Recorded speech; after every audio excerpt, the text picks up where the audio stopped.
அங்கீகாரம் இல்லாத வீட்டு மனைகளை பத்திரப்பதிவு செய்ய தடை நீட்டிக்கப்பட்டிருக்கிறது. இது தொடர்பான கூடுதல் விவரங்களை எமது செய்தியாளரிடம் கேட்கலாம்.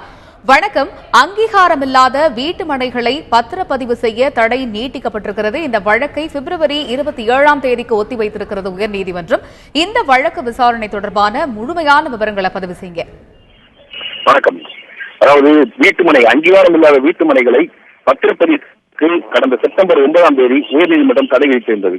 அது எந்த வழக்கு அப்படின்னு பாத்தீங்கன்னா, யானை ராஜேந்திரன் என்ற வழக்கறிஞர் ஒரு வழக்கு தொடர்றாரு. அது வழக்கு விவசாய நிலங்கள்ல வீட்டு மனைகளாக மாற்றப்படுவதை தடுக்க அந்த மனுவில கோரியிருந்தார். அந்த மனு விசாரித்த முதன்மை அமர்வு நீதிமன்றம் முதல் பெஞ்ச், உயர்நீதிமன்றத்தின் முதல் பெஞ்ச், தலைமை நீதிபதி தலைமையிலான முதல் பெஞ்ச் இந்த உத்தரவை பிறப்பித்திருந்தது செப்டம்பர் 9ஆம் தேதி.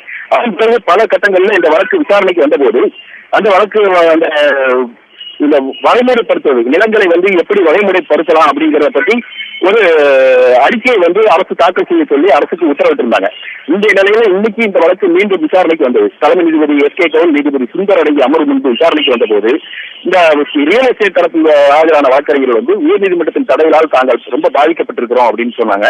இதையடுத்து அரசு தரப்புல இதை பற்றி என்ன சொல்ல விரும்புறீங்கன்னு கேட்டபோது அரசு தரப்பில் ஆஜராயிருந்த தலைமை அரசு வழக்கறிஞர் முத்துக்குமார் சாமி இது சம்பந்தமா நிலங்களை வகைப்படுத்தி அறிக்கை தாக்கல் செய்வதற்கு அரசுக்கு அவகாசம் வழங்க வேண்டும் என்று கேட்டார். இதை தொடர்ந்து தலைமை நீதிபதி குறுக்கிட்டு என்ன சொல்றாருன்னா, இது மாதிரி தடை உத்தரவால அரசுதான் இது சம்பந்தமா ஒரு முடிவு எடுக்கணும். அது மட்டும் இல்லாம இதுல பொதுமக்களும் வேற பாதிக்கப்பட்டிருக்கிறாங்க. அதனால இது சம்பந்தமா அரசு தான் முடிவெடுத்து ஒரு முடிவை சொல்லணும் அப்படின்னு சொல்லிட்டு வழக்கு விசாரணை அரசு தரப்பு கோரிக்கையை ஏற்று பிப்ரவரி 27ஆம் தேதிக்கு ஒத்தி வைத்திருக்கிறார்.